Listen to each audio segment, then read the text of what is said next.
Hello friends, welcome to DVD corner. இவள் உங்களின் தோழி.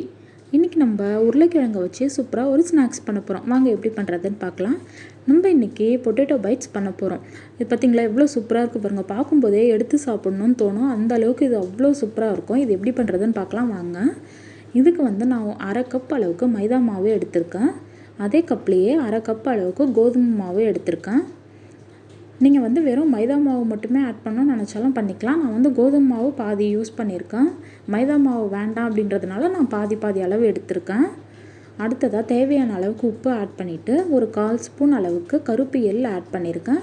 நீங்கள் எள்ளை ஸ்கிப் பண்ணணும்னு நினச்சிங்கன்னா சீரகம் ஆட் பண்ணிக்கோங்க.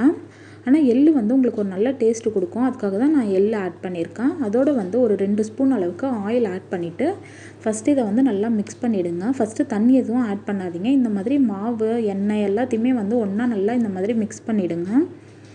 நீங்கள் கையாலேயே மிக்ஸ் பண்ணுங்கள், அப்போ தான் நல்லாயிருக்கும்.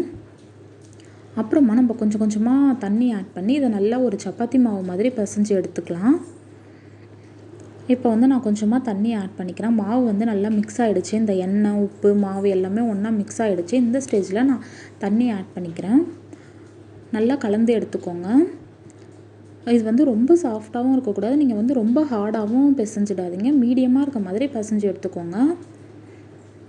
பார்த்திங்கன்னா நான் நல்லா இந்த மாதிரி நீங்கள் மாவை பிசைஞ்சிடுங்க. நான் இப்போ பிசைஞ்சு காமிக்கிறேன் பாருங்கள்.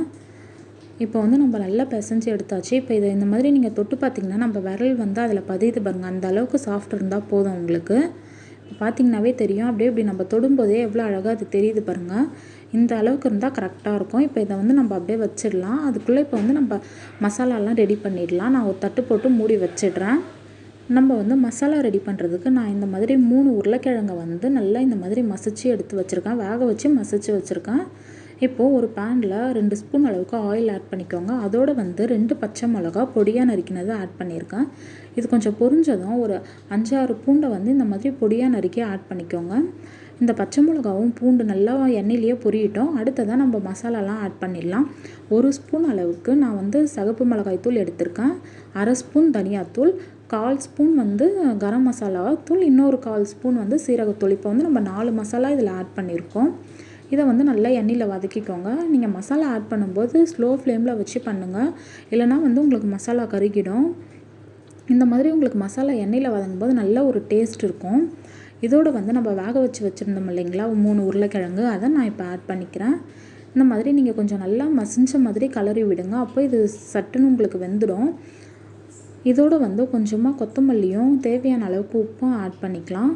நான் ஆல்ரெடி உருளைக்கிழங்கு வேக வைக்கும் போதே உப்பு கொஞ்சம் போட்டிருக்கேன். இப்போ நம்ம உப்பு கொஞ்சமாக ஆட் பண்ணாவே போதும். இது பார்த்திங்கன்னா உங்களுக்கு ஒரு 2 நிமிஷம் நல்லா வதங்கினா நல்லாயிருக்கும். நான் ஸ்லோ ஃப்ளேமில் வச்சே தான் நான் வதக்குறேன். நான் சொன்ன மாதிரி இப்போ கொஞ்சமாக நான் கொத்தமல்லியும் உப்பும் ஆட் பண்ணிக்கிறேன். நீங்கள் உப்பு ஆட் பண்ணும்போது மட்டும் உப்பு செக் பண்ணி பார்த்துட்டு உங்களுக்கு எவ்வளோ உப்பு தேவையோ அந்த அளவுக்கு ஆட் பண்ணிக்கோங்க. நீங்கள் உருளைக்கிழங்கு வேக வைக்கும்போதே உப்பு போட்டு வேக வைக்கும்போது அது நல்லா உப்பு உருளைக்கிழங்குல இறங்கி டேஸ்ட் நல்லாயிருக்கும். அதுக்காக தான் நம்ம உப்பு போட்டு வேக வைக்கிறோம். இப்போ இது வேகட்டும். அதுக்குள்ளே நம்ம பிரெட் க்ரம்ஸ் ரெடி பண்ணிக்கலாம். நான் அதுக்கு ஒரு 3 பிரெட் எடுத்திருக்கேன். இதை மிக்சியில் போட்டு ஒரு சுற்றி எடுத்துக்கோங்க. நீங்கள் ஓரத்தெல்லாம் கட் பண்ணணுன்ற அவசியம் கிடையாது. நான் அப்படியே தான் ஆட் பண்ணியிருக்கேன்.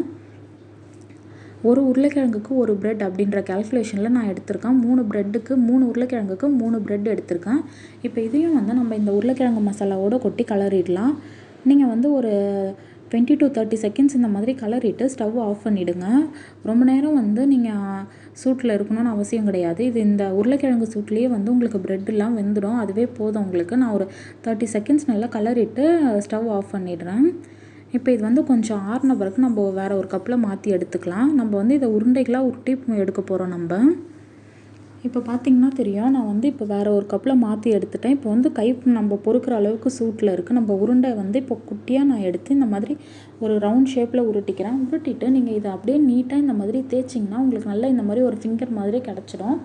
இதை இந்த ஓரத்துலலாம் நல்லா ஃப்ளாட்டாக இருக்க மாதிரி பண்ணிக்கணும் நம்ம, இல்லைன்னா உங்களுக்கு கிராக் வந்துடும். இந்த மாதிரி நீங்கள் பண்ணி எடுத்துக்கணும். இந்த மாதிரி குட்டி குட்டி உருண்டையாக எடுத்து நீங்கள் இந்த மாதிரி ஃபிங்கர் ஷேப்பில் பண்ணிக்கோங்க. உங்களுக்கு அது கஷ்டமாக இருந்ததுன்னா நல்லா ஒரு பெரிய சைஸாக உருண்டை எடுத்துகிட்டு இதை நல்லா இந்த மாதிரி மெல்லிஸாக தேய்ச்சி எடுத்துக்கோங்க. நல்லா ஒரு நீளமாக மெல்லிஸாக தேய்ச்சி எடுத்துக்கோங்க. இப்போ இதை நீங்கள் நைஃபை வச்சு ஒரு 3 இன்ச் அளவுக்கு கட் பண்ணி நம்ம எடுத்துடலாம். உங்களுக்கு வந்து இதை விட பெருசாக வேணும்னாலும் நீங்கள் இதை விட பெரிய சைஸாகவும் கட் பண்ணிக்கலாம். அது வந்து உங்களோட விருப்பம் தான். உங்களுக்கு இதில் எந்த ஸ்டெப் ஈஸியாக இருக்கோ அதை ஃபாலோ பண்ணிக்கோங்க. நான் ஆல்ரெடி சொன்ன மாதிரி இந்த 2 சைடுமே வந்து நம்ம நல்லா இந்த மாதிரி ப்ரெஸ் பண்ணி விடணும். அந்த கிராக்லாம் எதுவும் இல்லாத அளவுக்கு நீங்கள் பண்ணி விட்டுக்கோங்க. இப்போ வந்து நான் எல்லாத்தையுமே வந்து நம்ம இந்த மாதிரி பண்ணி எடுத்துக்கலாம். நான் வந்து எல்லாத்தையும் இந்த மாதிரி ரெடி பண்ணி எடுத்துட்டேன். இப்போ பார்த்திங்கன்னா தெரியும், இது நம்ம சேனல் நேமுக்காக நான் ட்ரை பண்ணி பார்த்தேன், நல்லா வந்தது.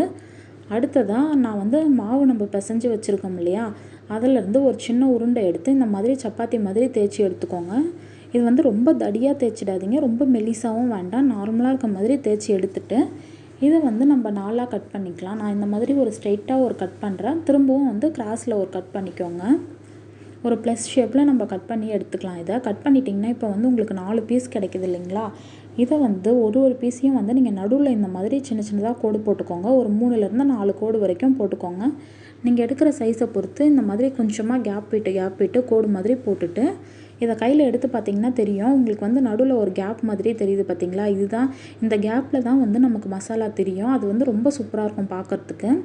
இப்போ வந்து நம்ம உருட்டி வச்சுருக்கோம் இல்லையா ஃபிங்கர்ஸ் மாதிரி, அந்த உருளைக்கிழங்கு வந்து இதுக்கு நடுவில் வச்சு இந்த மாதிரி நீங்கள் கிராஸாக வச்சு சுருட்டணும். சுருட்டிட்டு ஓரத்தில் வந்து கொஞ்சமாக இருக்குது பார்த்திங்களா, அதை வந்து நம்ம சாக்லேட் பேப்பர்லாம் வந்து ஃபோல்ட் பண்ணுவோம் இல்லையா, அந்த மாதிரி சுற்றிடுங்க. சாக்லேட் பேப்பர்லாம் பார்த்திங்கன்னா ஓரத்தில் சுற்றி இருக்கும்ல, அந்த மாதிரி நம்ம இதை சுற்றி எடுத்துடுறோம்.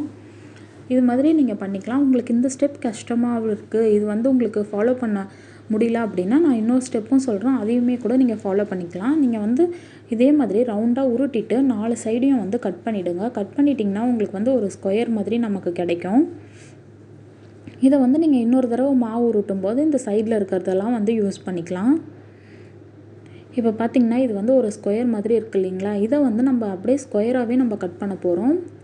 இந்த மாதிரி நீட்டாக கட் பண்ணிக்கோங்க.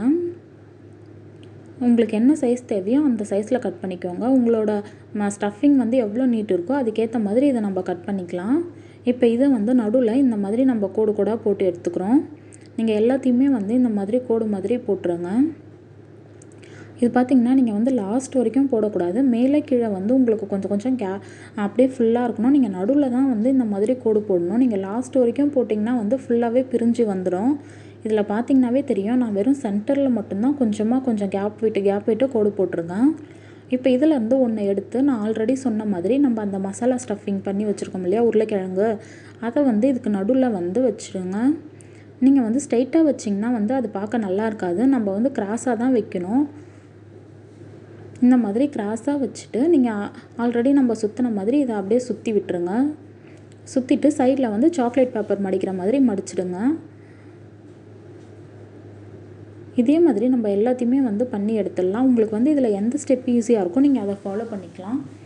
நீங்கள் வந்து சைடில் இருக்கிறதெல்லாம் கட் பண்ண வேண்டாம் அப்படின்னு நினச்சிங்கன்னா நீங்கள் சர்க்கிள் மாதிரி பண்ணிவிட்டு அதையே 4ஆக கட் பண்ணி நீங்கள் பண்ணிக்கலாம்.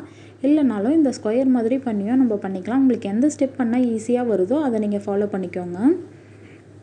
இப்போ வந்து நான் எல்லாத்தையுமே வந்து இந்த மாதிரி உருட்டி எடுத்துகிட்டு உங்களுக்கு காமிக்கிறேன். இது பார்த்திங்கன்னா நீங்கள் ஒரு 1-2 பண்ணிங்கனாவே அதுக்கப்புறம் வரது வந்து ஈஸியாக வந்துடும். இதில் நம்ம மைதா ஆட் பண்ணியிருக்கிறதுனால உங்களுக்கு ஈஸியாக நல்லா வரும். இது பார்த்திங்கன்னா நான் எல்லாத்தையுமே இந்த மாதிரி பண்ணி எடுத்துட்டேன். இது பார்க்கும்போதே அவ்வளோ சூப்பராக இருக்குது. இது நீங்கள் இந்த மாதிரி பண்ணி கொடுத்தீங்கன்னா குழந்தைங்க கண்டிப்பாக விரும்பி சாப்பிடுவாங்க உங்களுக்கு. இப்போ வந்து நம்ம இதை வந்து எண்ணெயில் போட்டு பொரித்து எடுத்துடலாம். நான் வந்து கொஞ்சமாக எண்ணெய் வந்து இந்த மாதிரி ஹீட் பண்ணி எடுத்துருக்கேன்.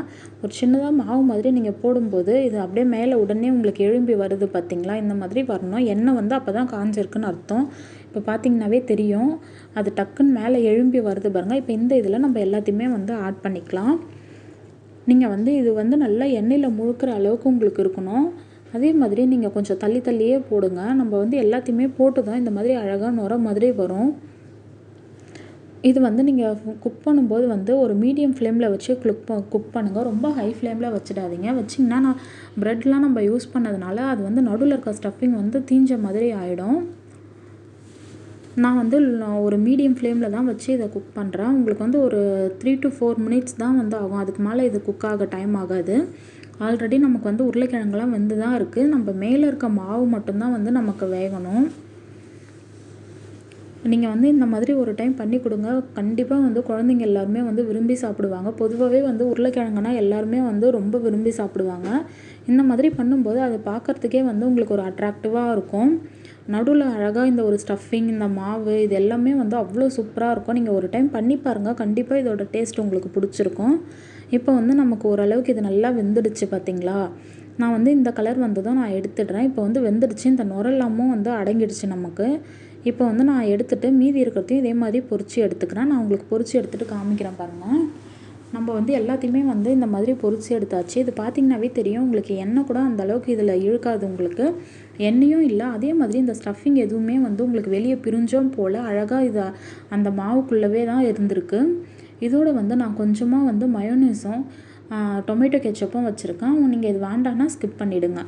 அவ்வளோதான். இது நம்மளோட சூப்பரான பொட்டேட்டோ பைட்ஸ் ரெடி ஆயிடுச்சு. உங்களுக்கு இந்த வீடியோ பிடிச்சிருந்தா நம்ம சேனலை லைக் பண்ணுங்கள், ஷேர் பண்ணுங்கள், மறக்காமல் சப்ஸ்கிரைப் பண்ணிவிடுங்க.